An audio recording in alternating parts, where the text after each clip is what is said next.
Hoy, como ayer, vamos a empezar con dos lecturas.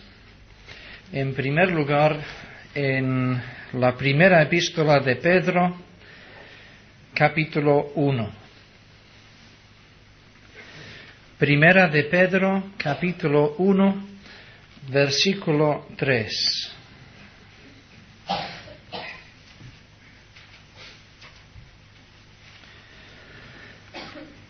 Bendito el Dios y Padre de nuestro Señor Jesucristo, que según su grande misericordia nos hizo renacer para una esperanza viva por la resurrección de Jesucristo de los muertos, para una herencia incorruptible, incontaminada e inmarcesible, reservada en los cielos para vosotros, que sois guardados por el poder de Dios mediante la fe, para alcanzar la salvación que está preparada para ser manifestada en el tiempo postrero, en lo cual vosotros os alegráis, aunque ahora, por un poco de tiempo, si es necesario, tengáis que ser afligidos en diversas pruebas, para que, sometida a prueba vuestra fe, mucho más preciosa que el oro, el cual, aunque perecedero, se prueba con fuego, sea hallada en alabanza, gloria y honra cuando sea manifestado Jesucristo, a quien amáis sin haberle visto, en quien creyendo, aunque ahora no lo veáis, os alegráis con gozo inefable y glorioso, obteniendo el fin de vuestra fe, que es la salvación de vuestras almas.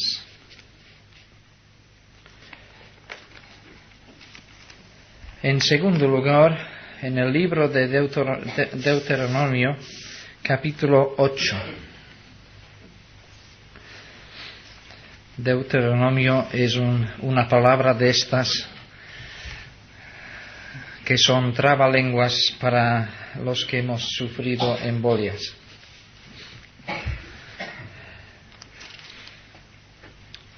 Capítulo 8. Cuidaréis de poner por obra todo mandamiento que yo os ordeno hoy, para que viváis y seáis multiplicados, y entréis y poseáis la tierra que Jehová prometió con juramento a vuestros padres. Y te acordarás de todo el camino por donde te ha traído Jehová tu Dios estos 40 años en el desierto, para afligirte, para probarte, para saber lo que había en tu corazón, si habías de guardar o no sus mandamientos.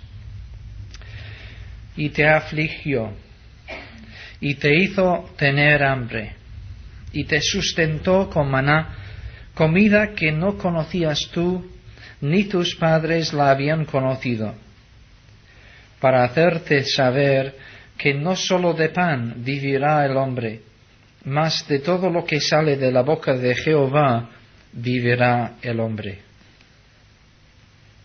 Tu vestido nunca se envejeció sobre ti, ni el pie se te ha hinchado en estos 40 años. Reconoce asimismo en tu corazón que como castiga el hombre a su hijo, así Jehová tu Dios te castiga. Guardarás, pues, los mandamientos de Jehová tu Dios, andando en sus caminos y temiéndole.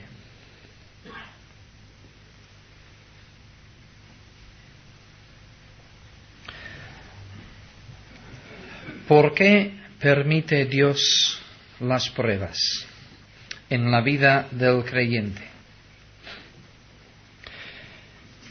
Hoy finalmente abordamos esta pregunta. Y hoy quiero centrar vuestra atención en una sola de las varias respuestas bíblicas a esta pregunta. Mañana, Dios mediante, veremos varias respuestas más. Quiero centrar vuestra atención en esta respuesta porque, a la luz de textos como estos dos que hemos leído, os propongo que es la razón básica de las tribulaciones, los sufrimientos en nuestra experiencia cristiana.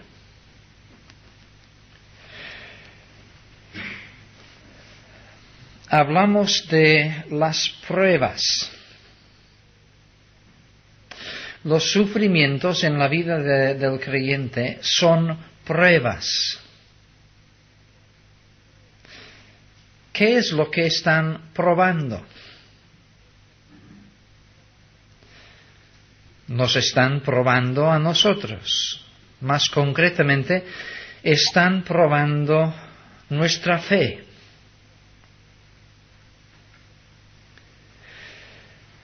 Y la idea que quiero compartir con vosotros en base a la palabra de Dios esta tarde es que Dios permite sufrimientos de diversas índoles en nuestra experiencia a fin de poner en prueba nuestra fe. Lo que estos dos textos que hemos leído tienen en común, a pesar de sus muchas diferencias, es que en ambos tenemos a un gran siervo de Dios, en un caso Moisés, en el otro Pedro, que intenta explicar a unos creyentes desconcertados por el sufrimiento el porqué de aquel sufrimiento. Y en ambos casos, estos dos grandes santos nos dicen, es porque Dios os quiere probar, es necesario que seáis probados.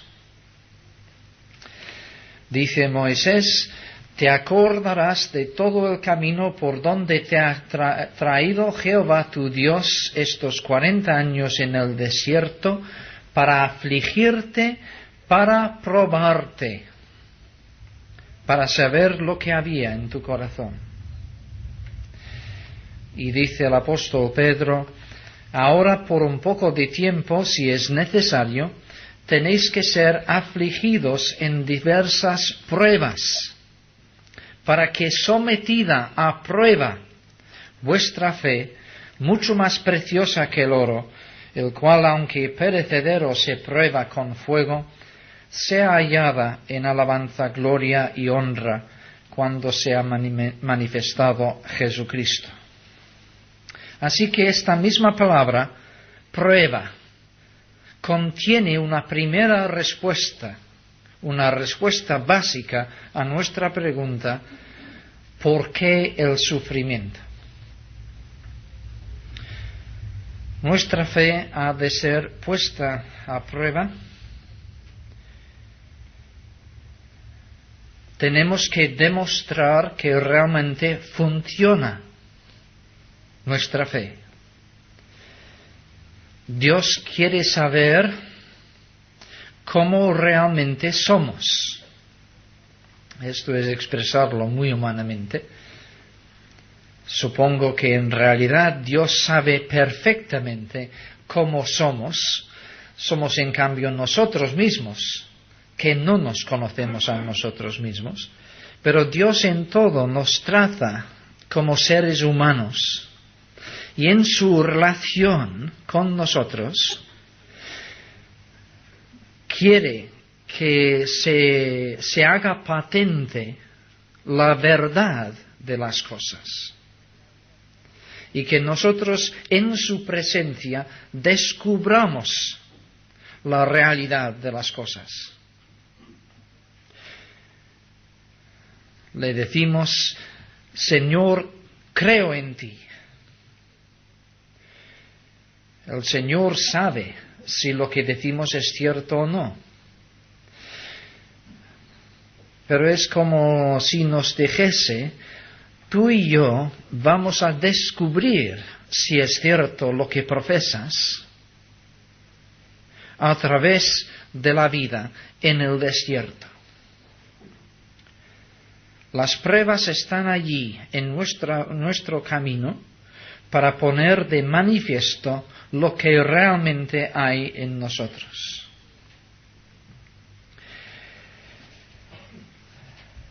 Algunos podéis pensar enseguida que lo que estoy diciendo atenta contra una de nuestras doctrinas preferidas, la seguridad de la salvación.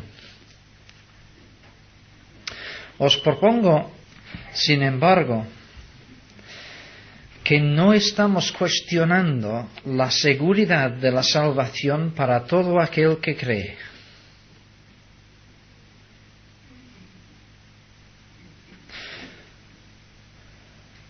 La salvación es absolutamente segura para el creyente. Lo que si acaso no es tan seguro es si soy creyente o no.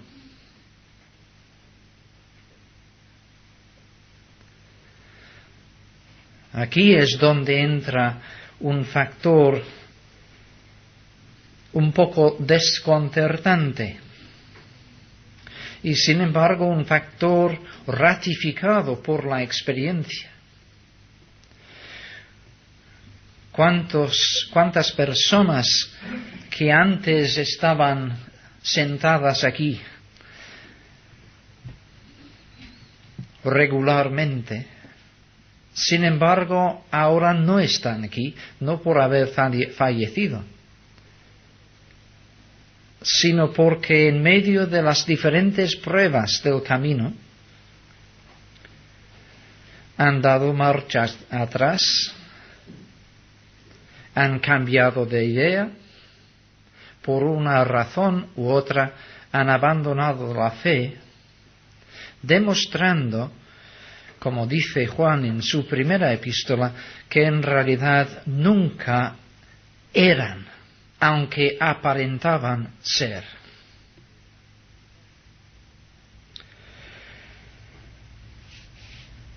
Es necesario, pues, que nuestra fe sea probada, porque una cosa es profesar fe y otra cosa es creer. Si creemos, seguiremos creyendo. Si nuestra profesión no es más que esto, una profesión, palabras, ante las pruebas, dejaremos de creer.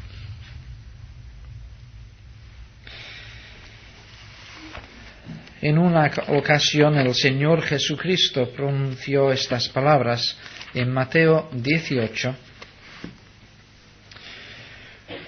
Cualquiera que haga tropezar a alguno de estos pequeños que creen en mí, mejor le fuera que se le colgase al cuello una piedra de molino de asno y que se le hundiese en lo profundo del mar. Ay del mundo por los tropiezos, porque es necesario que vengan tropiezos, pero ay de aquel hombre por quien viene el tropiezo. Cristo aquí está contemplando el caso de creyentes o personas que dicen que creen, que sin embargo tropiezan. Y supongo que con esta expresión Cristo quiere decir que demuestran que su fe no es duradera, no es viable. ¿Por qué, pues, no interviene Dios para que no venga la prueba?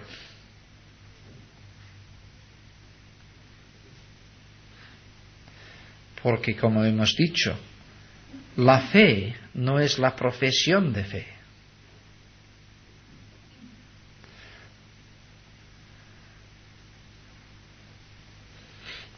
Somos salvos por la fe. Y si realmente creemos, seguiremos creyendo a pesar de los tropiezos. Es necesario que vengan los tropiezos para hacer separación entre aquellos que creen y aquellos que profesan creer, pero no creen. Esto lo vamos a explorar más exactamente más adelante. Es necesario entonces que vengan las pruebas. Cristo dice, es necesario que vengan los tropiezos.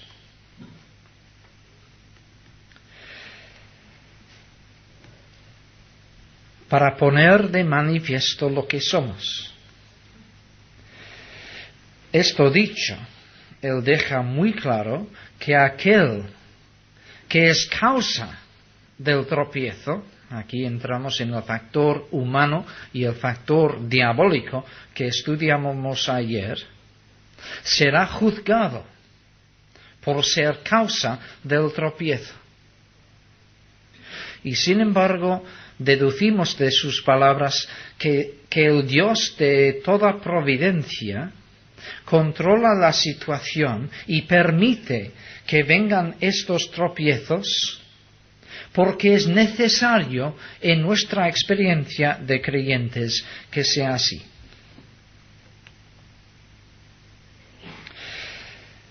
Dicho de otra manera, si nuestra fe es auténtica, no solamente profesaremos fe, no solamente creeremos en un momento, sino que viviremos por fe. Y seguiremos viviendo por fe. Y mañana una de las cosas que exploraremos es lo que significa esto de vivir por fe. No solo de pan vivirá el hombre, sino de toda palabra que procede de la boca de Dios. ¿Qué quiere decir esto en la práctica? Descansar en la palabra de Dios. Tener fe en Dios. Saber que cuando Dios habla, aquí hay un firme fundamento para mi vida y sobre esto descanso y vivo en consonancia con esta convicción. Y aquel que vive por la fe, cuando vienen las pruebas, se aferra al Señor. Y aunque tambalea, y aunque está zarandeado por el maligno, sin embargo, sale de la prueba con su fe intacta, incluso puede que fortalecida por la administración del Señor en medio de la prueba. En el capítulo 10 de Hebreos, justo antes del gran capítulo de la fe, y a continuación de uno de sus más solemnes avisos en cuanto a la apostasía, el autor escribe lo siguiente, Hebreos 10:35. No perdáis, pues, vuestra confianza, que tiene grande galardón, porque os es necesaria la paciencia,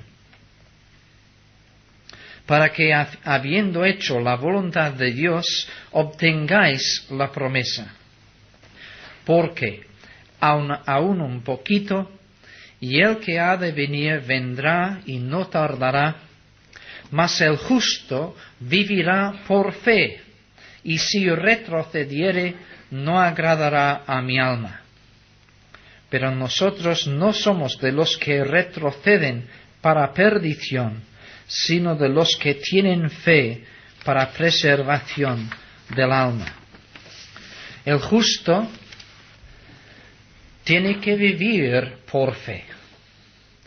¿Somos justificados por la fe? Si lo hemos sido de verdad, esto se demostrará por nuestra manera de seguir viviendo por la fe.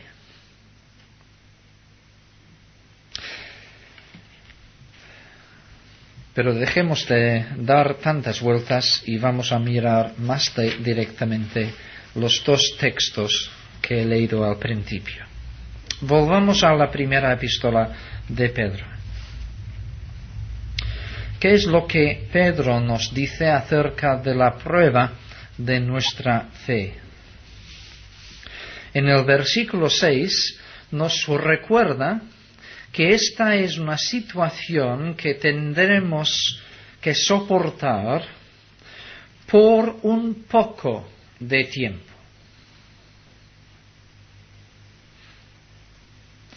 La persona que está viviendo una fuerte prueba piensa que la prueba es interminable.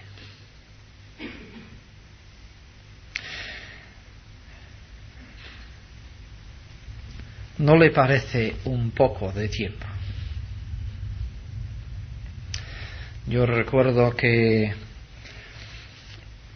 cuando yo hacía ejercicios de recuperación después de la embolia, ya que este brazo derecho no se había utilizado en meses, no tenía movimiento, se habían formado adherencias entre el hueso y los músculos o no sé qué, alguna cosa de estas.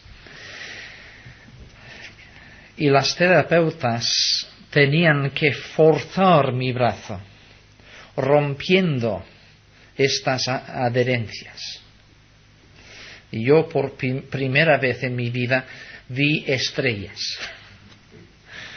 Además, las terapeutas muy bestias. Me colocaron en el brazo en una posición que estaba totalmente crispado y durante 2 minutos no lo soltaban. Y 2 minutos en estas condiciones parece una eternidad. Un descanso de 5 minutos y otra vez.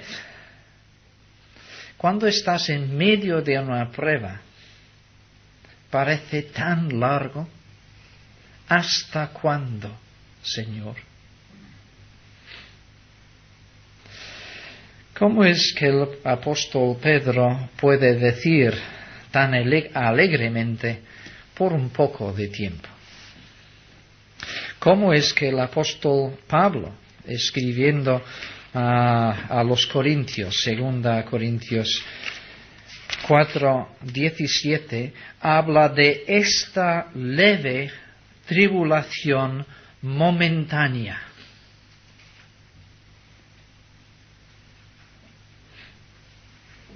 Si estás viviendo la tremenda soledad de haber perdido un ser querido, y algún hermano viene y te dice, solo es un problema momentáneo, quizás tengas ganas de darle una buena bofetada al hermano en cuestión, ¿no? Desde nuestra perspectiva humana, estas cosas parecen largas, pero nuestro sufrimiento, la etapa de la prueba, es un segundo en comparación con la eternidad.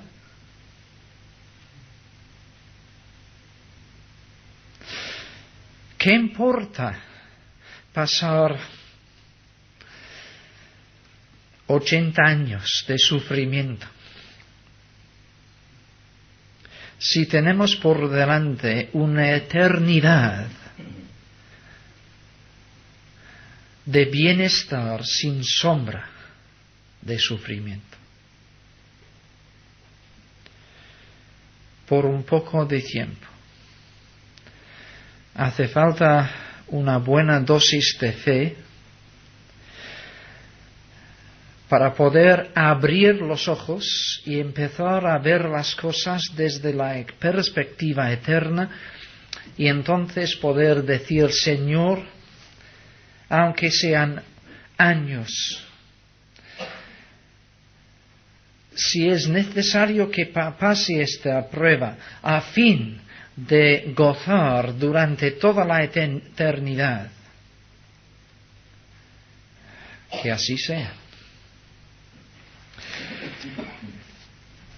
Notemos bien lo que también Pedro dice: por un poco de tiempo y si es necesario. Aunque tengáis, si es necesario, que ser afligidos. Y con esta pequeña frase, si es necesario, el apóstol nos comunica la idea de que Dios no nos haría pasar la prueba si no fuera necesario. No hay ninguna prueba que somos llamados a pasar que nos sea inútil, infructífera. No sufrimos en balde. El Señor tiene un propósito que cumplir en las pruebas y solo las permite en nuestra experiencia si son necesarias. Esta misma idea se comunica en la frase siguiente: aunque tengáis que ser afligidos. No dice vais a ser afligidos, sino tenéis que ser afligidos. Es necesario. Y si no fuese necesario, si no fuese para nuestro bien, el Señor no nos haría pasar por esta prueba. Y luego notamos que dice en diversas pruebas. Aunque Pedro está contemplando un periodo de persecución que se avecina y que incluso ya ha llegado a la experiencia de sus lectores. Una prueba de fuego, como él mismo dice en el capítulo 4, versículo 12. Sin embargo, aquí pone el énfasis sobre la diversidad de las pruebas, como veíamos el primer día. Las pruebas que el Señor puede pedir que pasemos por ellas son muy diversas. Y volveremos a ver la diversidad de las pruebas cuando lleguemos a considerar el caso de los israelitas en el desierto. Así que ya hemos visto varias cosas que Pedro dice, pero especialmente insiste en el versículo 7 en la finalidad de las pruebas.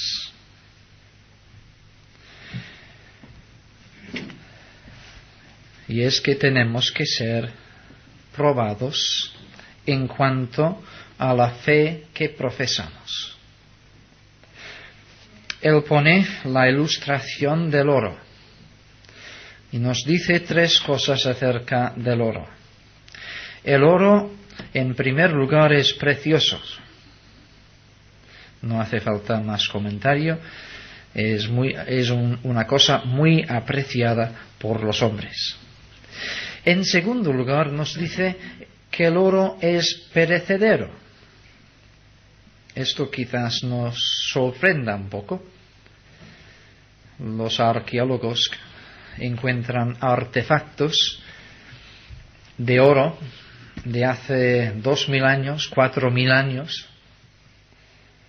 En comparación con el hombre, el oro parece que dura y dura y dura.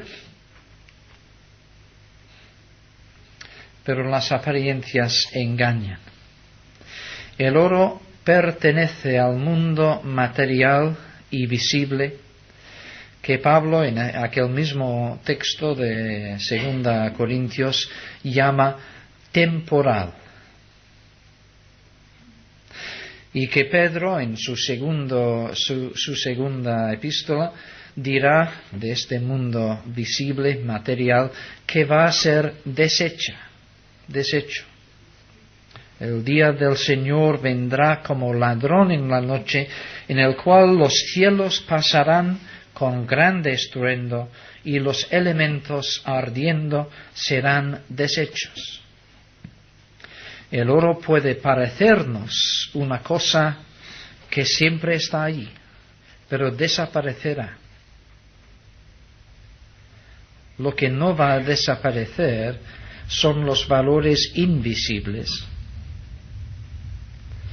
No miramos las cosas que se ven, como el oro, sino las que no se ven, porque las cosas que se ven son temporales, todas ellas. Pero las cosas que no se ven, excepto con los ojos de la fe, son eternos. El oro es precioso, es también perecedero, y en tercer lugar, el oro es probado con fuego.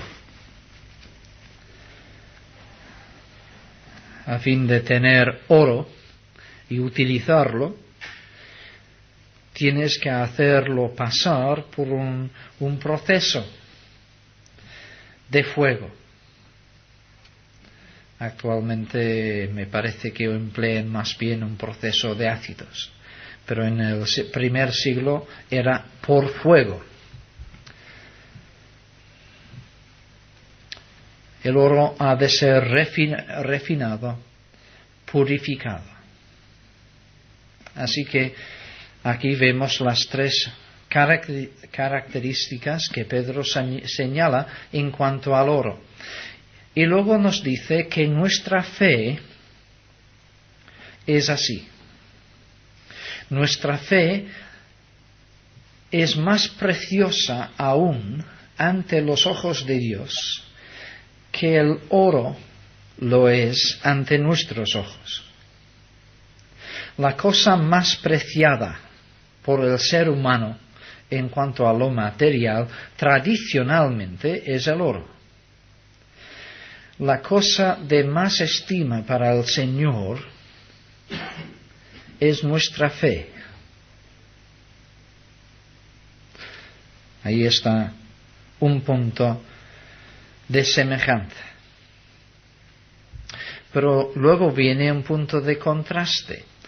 El oro es precioso a pesar de ser perecedero. Cuanto más precioso entonces, ¿no será una cosa de más valor que el oro, pero que dura eternamente?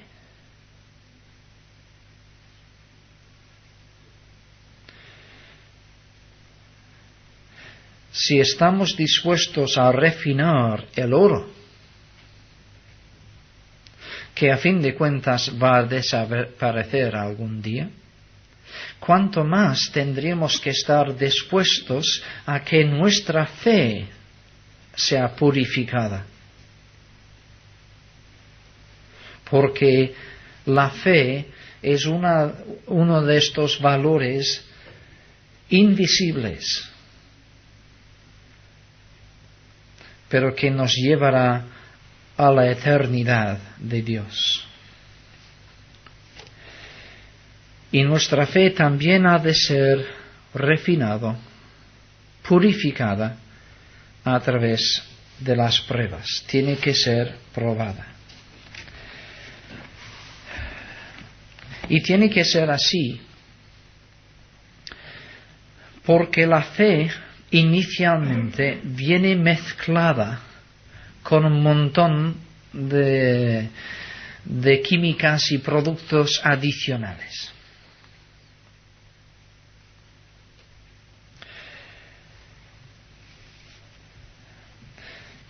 Si contemplamos el caso de nuestra propia conversión, si intentamos echar la memoria hacia atrás, quizás podamos recordar algunas de las cosas que interferían, que estaban allí juntamente con la fe en el momento de creer en el Señor. Hay ciertos factores sociales que influyen en nosotros en el momento de nuestra profesión de fe. Quizás algún amigo nos ha traído al culto y sabemos que él quiere que nosotros abrazamos la misma fe que él tiene. Estamos en medio de mucha gente que todos están diciendo y pensando lo mismo, y esto influye en nosotros. Si procedemos de una familia creyente, sabemos que nuestros familiares también quieren que nos convertamos. Puede haber una mezcla de emociones que entorpecen nuestro compromiso. A veces es muy difícil distinguir entre la euforia y la emoción de un momento y la fe. ¿Dónde termina una cosa y empieza la otra? El mismo Evangelio nos ofrece muchas cosas. Nos habla de gozo, de paz, de bienestar, del reposo de Dios. Nos habla de liberación, de muerte, de pecado, de ataduras del maligno, de la amenaza del infierno. La Iglesia nos ofrece relaciones sociales, compañerismo, el fin de nuestra soledad. Todas estas cosas pueden ser muy válidas y muy buenas en sí, pero en medio de tantas cosas, ¿quién sabe si cuando decimos que creemos es una fe auténtica o es una mezcla de otras emociones? Y aun cuando hay fe auténtica, normalmente viene mezclada con otras muchas cosas.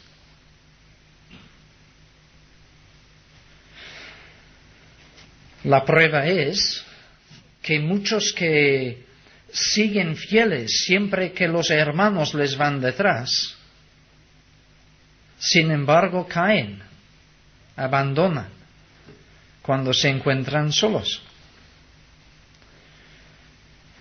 ¿Dónde está su fe? ¿En quién habían depositado su fe?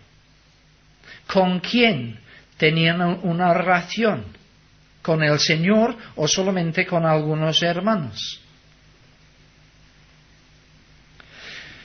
Ante todas estas situaciones comprendemos que hace falta que el Señor refine nuestra fe, que queme las demás mezclas, a fin de que el oro se vea como puro de verdad. Nuestro Señor Jesucristo va a volver.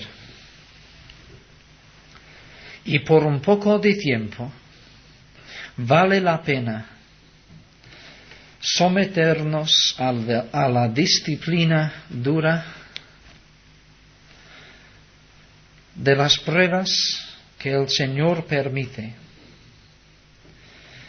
para que cuando Él venga, como dice Pedro, nuestra fe sea hallada en alabanza, gloria y honra.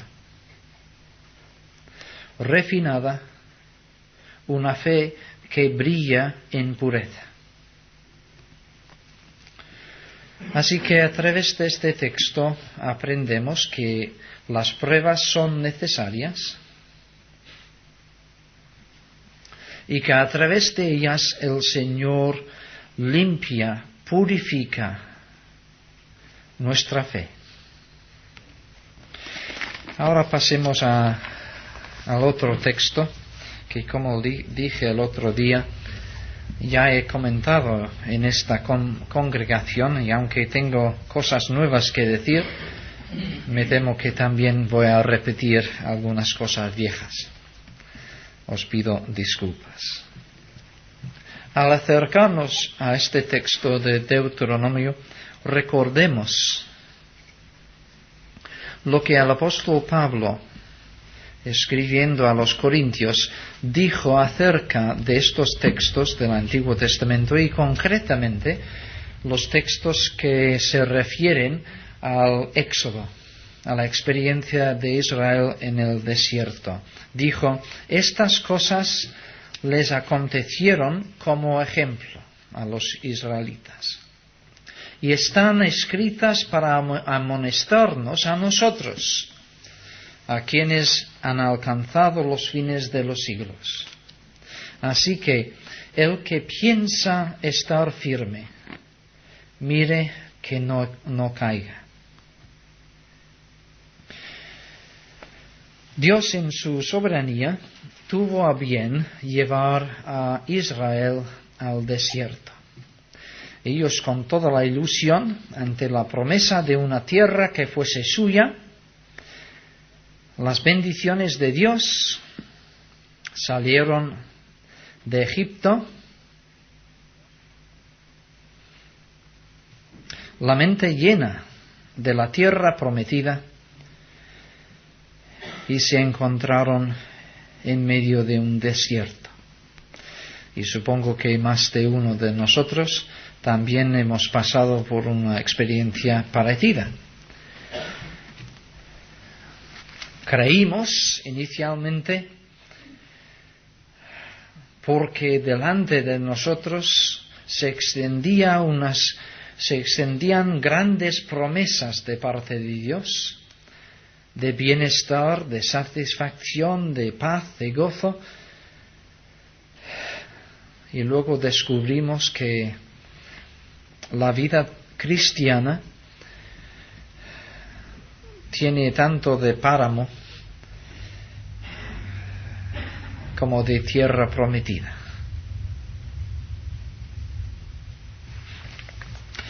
¿Por qué les llevó Dios al desierto a los israelitas?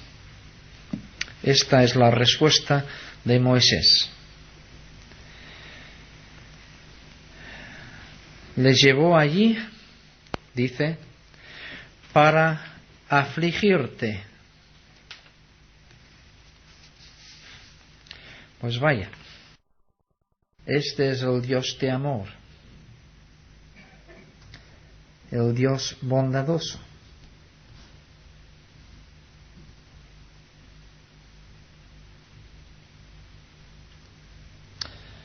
¿Conocéis a este Dios?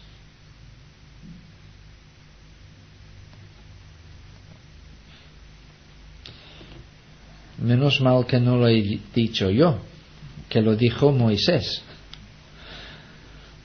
Si yo hubiese dicho en una predicación, Dios es un Dios que aflige a los suyos, igual no me volveríais a invitar.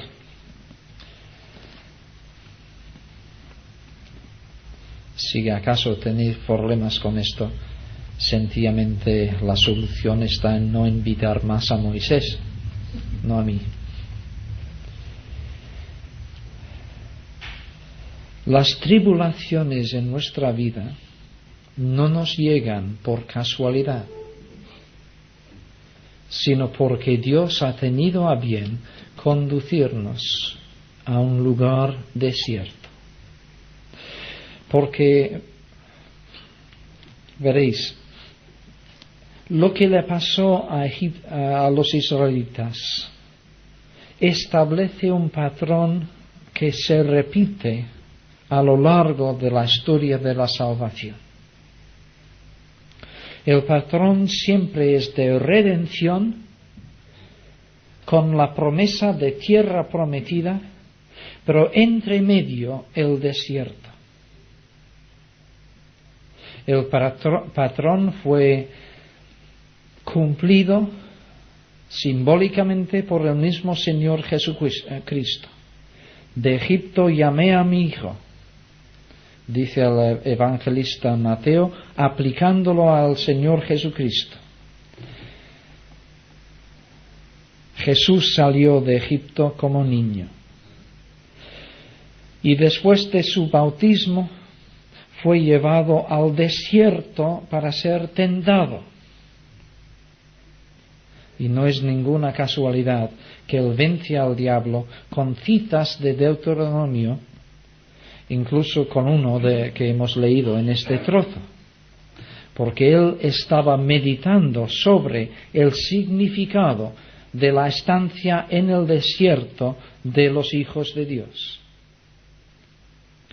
Y por supuesto, ante nosotros también está el mismo patrón: redención con perspectivas de tierra prometida, pero antes de entrar en el reposo de Dios, una etapa de desierto que forzosamente hemos de pasar, es necesario.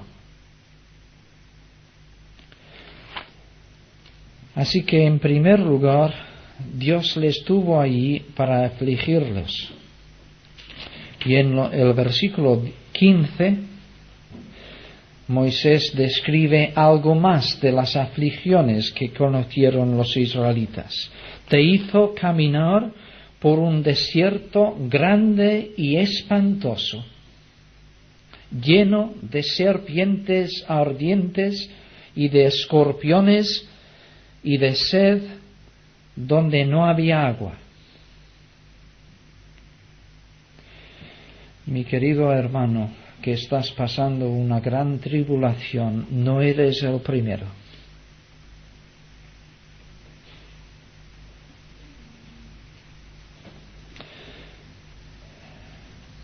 La historia de la Iglesia, la auténtica, se compone de historias personales de creyentes redimidos que tuvieron que pasar un desierto grande y espantoso, lleno de serpientes ardientes, de escorpiones, de sed. Y al otro lado está la tierra prometida. Pero por supuesto, Dios no nos aflige porque sí. Dios les llevó al desierto para afligir a los israelitas con el fin de probarles, para afligirte, para probarte, para saber lo que había en tu corazón. Así que cuando hablamos humanamente hace un momento, diciendo que Dios quiere saber si nuestra fe es verdadera o no, solo estábamos imitando la misma palabra de Dios. Porque supongo que Dios sabía desde el principio si la fe de los israelitas era genuina o no. Y sin embargo el texto dice, para afligirte, para probarte, para saber, el Señor, lo que había en tu corazón. Seguramente los israelitas cuando salieron de Egipto, salieron creyéndose creyentes. Habían creído la palabra de Moisés.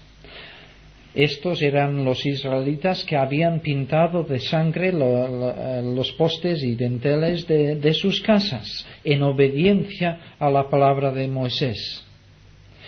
Se habían preparado para el viaje. Habían comido la Pascua, vestidos y dispuestos para salir. Según su propio criterio, eran creyentes obedientes a la palabra de Dios. Así parecía. Luego vinieron las pruebas de su fe. ¿Y qué es lo que estas pruebas revelaron en estos creyentes. Primero vino la persecución de los egipcios. Iban los judíos alegremente en su camino y de repente se dan cuenta de que detrás de ellos viene un gran ejército y delante de ellos está el Mar Rojo. ¿Cómo reaccionar? Por supuesto, como creyentes. Dijeron: el Dios que nos ha redimido de Egipto no nos dejará morir aquí. Estamos en sus manos y Él es nuestra confianza. No sabemos lo que va a hacer, pero en Él confiamos. ¿No? Su reacción no fue esta. Y cuando Faraón se hubo acercado, los hijos de Israel alzaron sus ojos, y he aquí que los egipcios venían tras ellos, por lo que los hijos de Israel temieron en gran manera, y dijeron a Moisés: ¿no había sepulcros en Egipto que nos has sacado para que muramos en este desierto? ¿Por qué has hecho así con nosotros que nos has sacado de Egipto? ¿No es esto lo que te hablamos en Egipto, diciendo: déjanos servir a los egipcios, porque mejor nos fuera servir a los egipcios que morir nosotros en el desierto?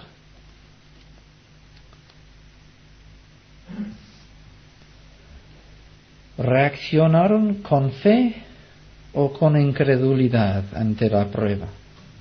Creo que es patente. Vino la prueba y no aprobaron. Eran incrédulos en este momento. Y con todo, Dios les abrió el mar y se salvaron. La prueba siguiente la encontraron en Mara.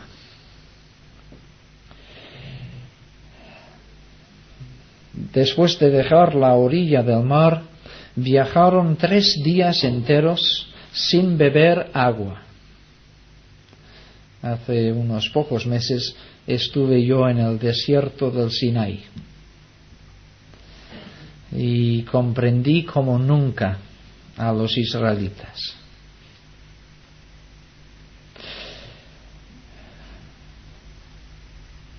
Y sin embargo ya habían visto grandes señales de parte de Dios y profesaban ser creyentes en la palabra de Dios. Después de 3 días sin agua, ven un oasis, la provisión de Dios. Y entusiasmados se lanzan al oasis en busca de agua, y aquí cuando llegan resulta que el agua no es potable.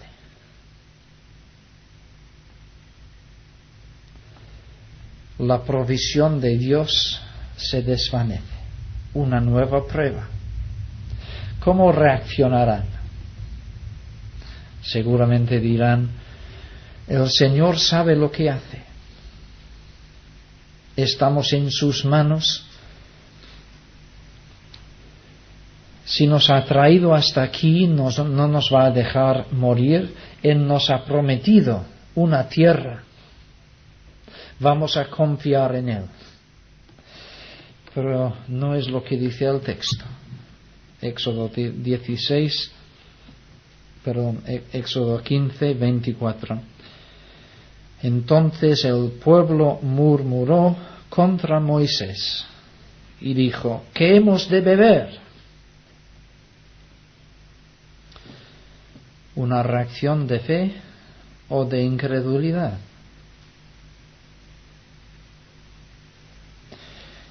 Con todo, Dios convierte el agua en dulce, pueden beber. Dios es paciente, tiene misericordia. Y siguen adelante y viene la tercera prueba, en el desierto de Sin. No tienen comida, pasan hambre. ¿Y cuál es su respuesta ante esta hambre? Pues seguramente dirán, ya que el Señor proveyó espectacularmente agua, confiamos en Él porque hará lo mismo en cuanto a la comida. Toda la congregación de los hijos de Israel murmuró contra Moisés y Aarón en el desierto, y les decían los hijos de Israel: ojalá hubiéramos muerto por mano de Jehová en la tierra de Egipto, cuando nos sentábamos a las ollas de carne, cuando comíamos pan hasta saciarnos, pues nos habéis sacado a este desierto para matar de hambre a toda esta multitud. Palabras de fe o de incredulidad. Y con todo, Dios les dio maná. Y Dios les dio codornices.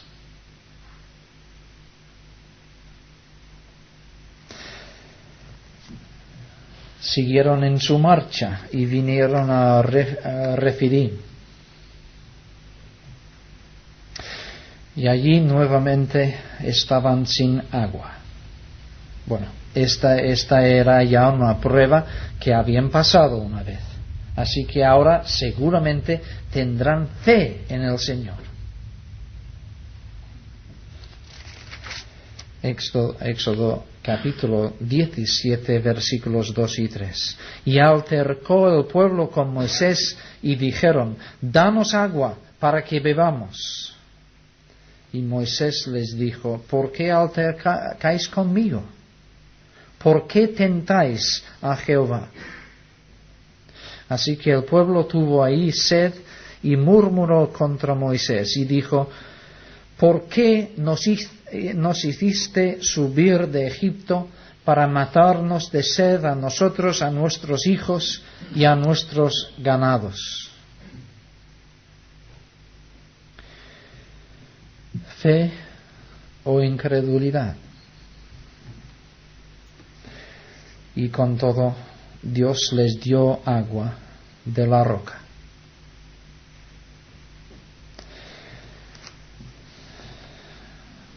Y así sucesivamente. Pasan la prueba del ataque de Amalek. Y allí, por primera vez, no se nos dice que hayan reaccionado con incredulidad. Tampoco nos dice que hayan reaccionado con fe. Sencillamente no lo sabemos. Pero es otra prueba, evidentemente. Llegan al Sinaí, al monte Sinaí, y conocen allí el terror de Dios. Al tercer día, cuando vino la mañana, vinieron truenos y relámpagos, y espesa nube sobre el monte, y sonido de bocina muy fuerte. Y se estremeció todo el pueblo que estaba en el campamento. Todo el monte Sinaí humeaba, porque Jehová había descendido sobre él en fuego, y el humo subía como el humo de un horno, y todo el monte se estremecía en gran manera. El sonido de la bocina iba aumentando en extremo. Una nueva prueba.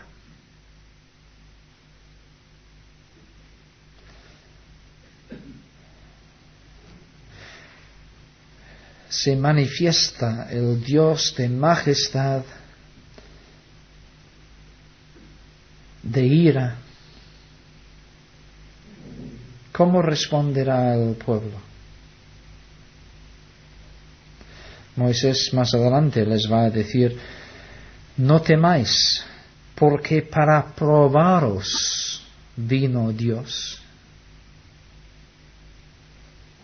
y para que su temor esté delante de vosotros. Era otra prueba, en el sentido más exacto de la palabra. Dios estaba probando a su pueblo.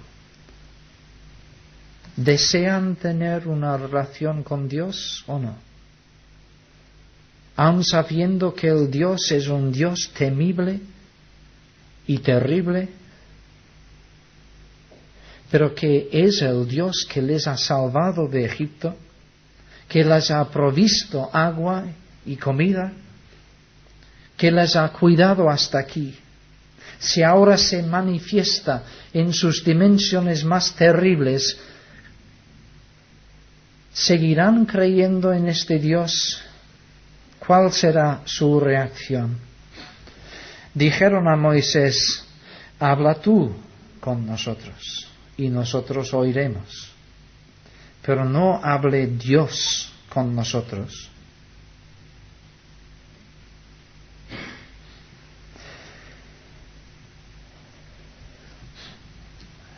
Mi hermano,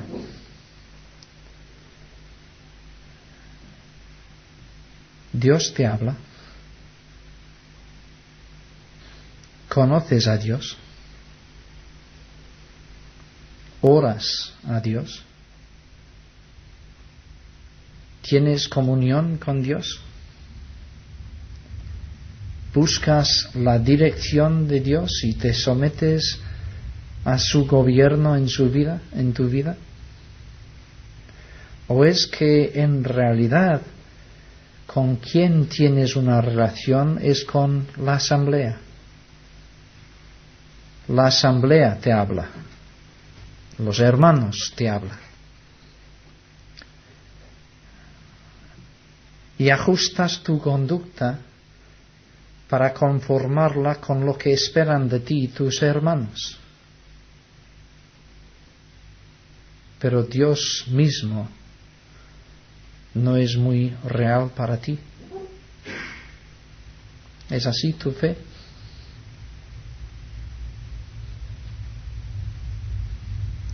Queremos una relación con Moisés, dicen los israelitas, y él puede tener una relación con Dios. Pero tener una relación con Dios nosotros mismos, esto es demasiado terrible, demasiado comprometedor.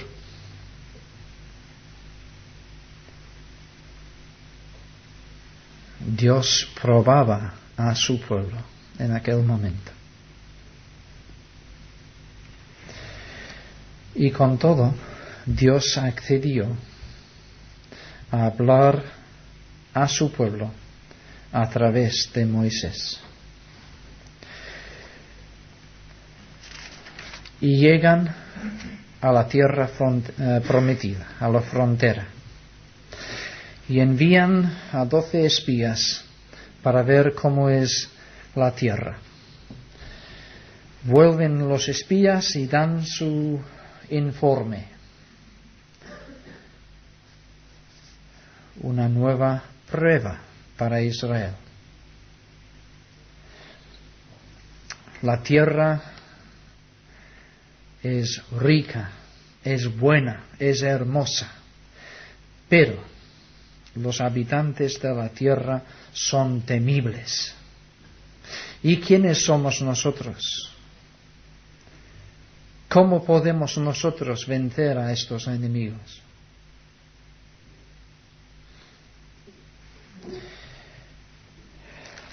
En Números capítulo 14.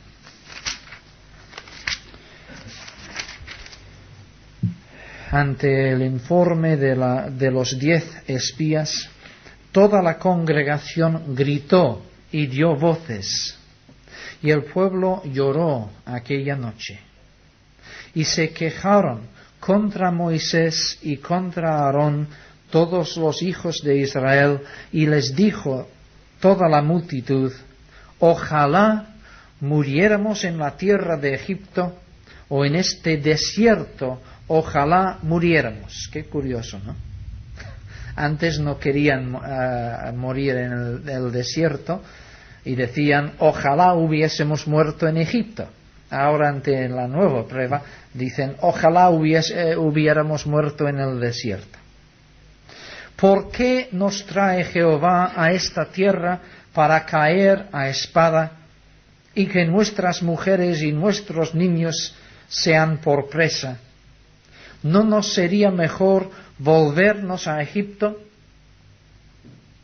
Y decían el uno al otro, designemos un capitán y volvámonos a Egipto.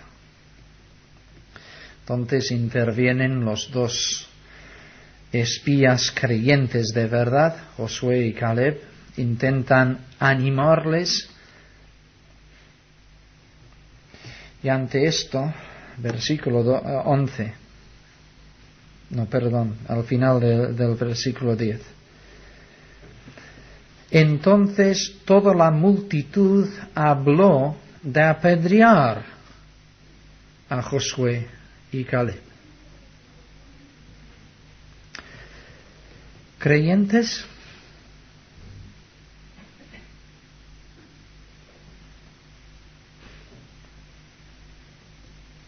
Salieron de Egipto.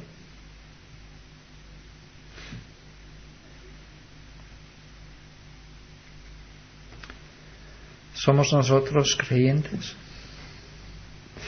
Hemos salido del mundo.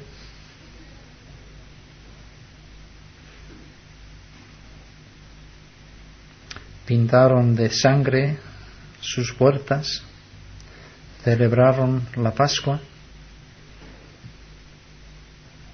Nosotros hemos pintado nuestras vidas, por así decirlo, de la sangre de Jesús y celebramos cada domingo un acto en conmemoración del sacrificio de nuestra Pascua. Se bautizaron en el mar. Nosotros también nos hemos bautizado. ¿Eran creyentes o no eran creyentes? Este es el veredicto de Dios. Él dice, versículo 11, ¿hasta cuándo me ha de irritar este pueblo? ¿Hasta cuándo no me creerán con todas las señales que he hecho en medio de ellos?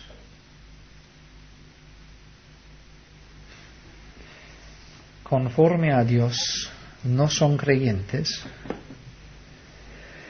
y por no ser creyentes fueron excluidos de la tierra prometida.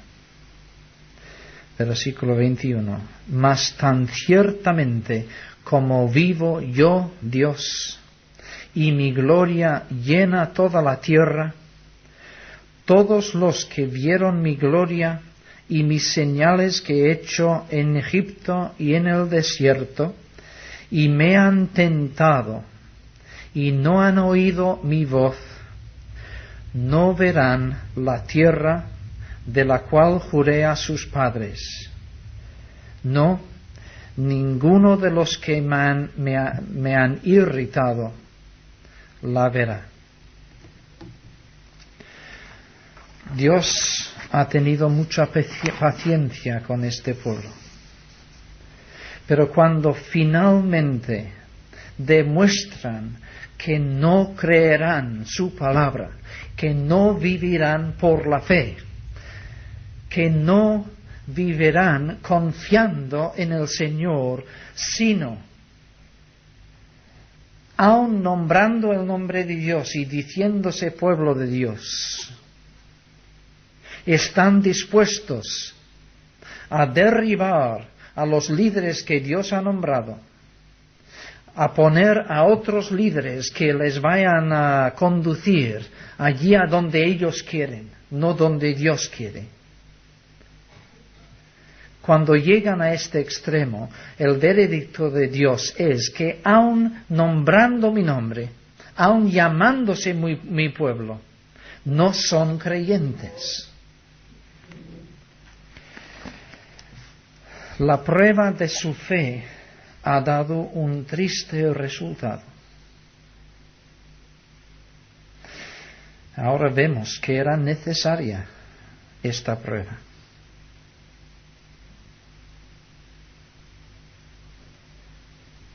No basta con palabras, no basta con profesión. Lo que Dios quiere es que creamos. Y esto, por supuesto, se expresará en las palabras, en la profesión de fe. Pero se tiene que manifestar también en la vivencia por la fe. Comentando esto, el autor de Hebreos dice estas palabras: Si oyereis hoy su voz, no endurezcáis vuestros corazones como en la provocación, en el día de la tentación en el desierto. Y luego sigue citando del Salmo 95 y nos recuerda la reacción de Dios ante el pueblo. Por tanto, juré en mi ira, no entrarán en mi reposo. Y luego añade su comentario para los creyentes en Jesucristo. Mirad, hermanos, que no haya en ninguno de vosotros corazón malo de incredulidad para apartarse del Dios vivo. Antes exhortaos los unos a los otros cada día, entre tanto que se dice hoy, para que ninguno de vosotros se endurezca por el engaño del pecado. Porque somos hechos participantes de Cristo, más exactamente en griego, hemos sido hechos participantes de Cristo, con tal que retengamos firme hasta el fin nuestra confianza del principio. Es decir, que si tú has profesado fe en Jesucristo, pero luego no mantienes esta fe, nunca fuiste hecho partícipe de Cristo.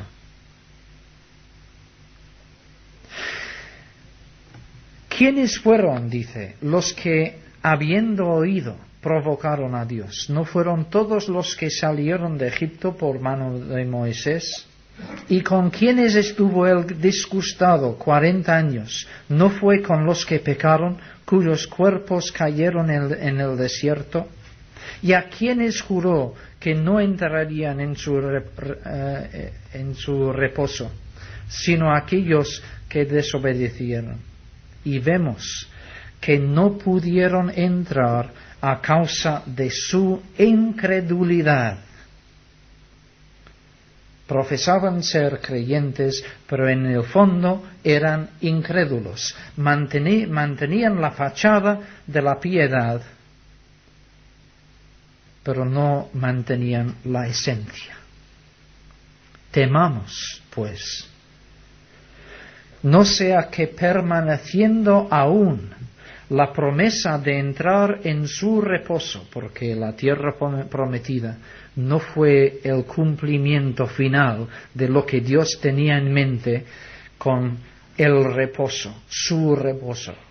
Y aún hoy en el Evangelio proclamamos la posibilidad de entrar en el reposo de Dios.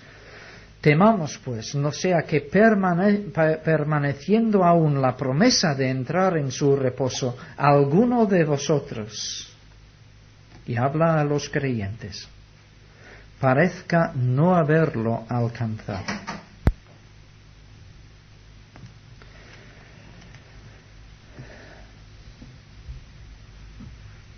Pero en cuanto a vosotros, oh amados, estamos persuadidos de cosas mejores y que pertenecen a la salvación. Habéis creído Y a pesar de haber pasado por diversas pruebas hasta aquí, aún creéis. Quizás mirando atrás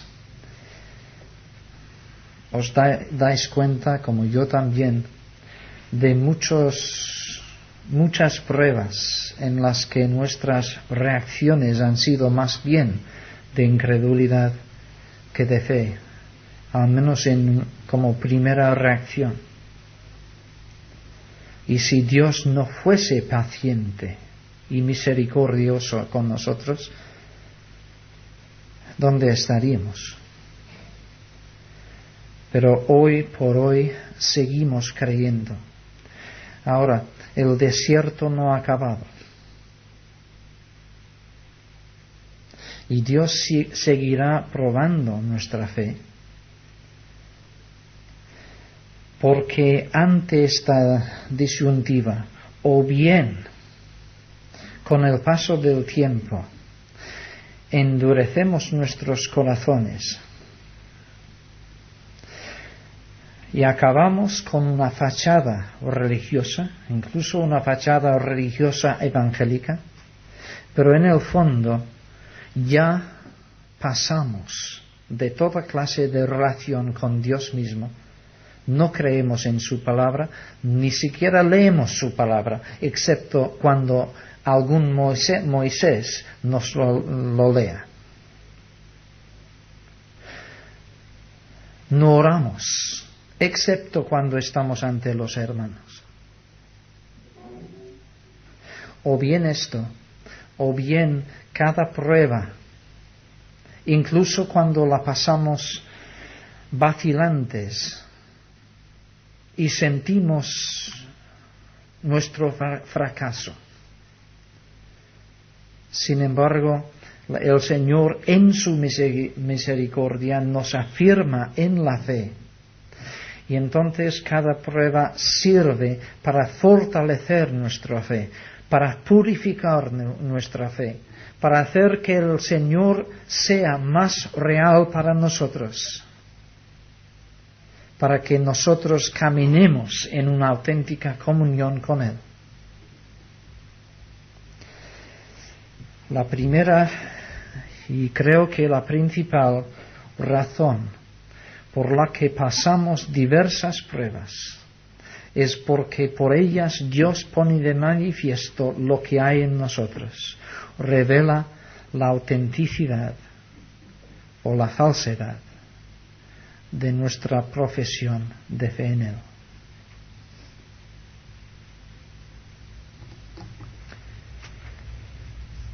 Quizás podamos tener unos momentos de silencio y que busquemos cada uno el rostro de Dios en oración.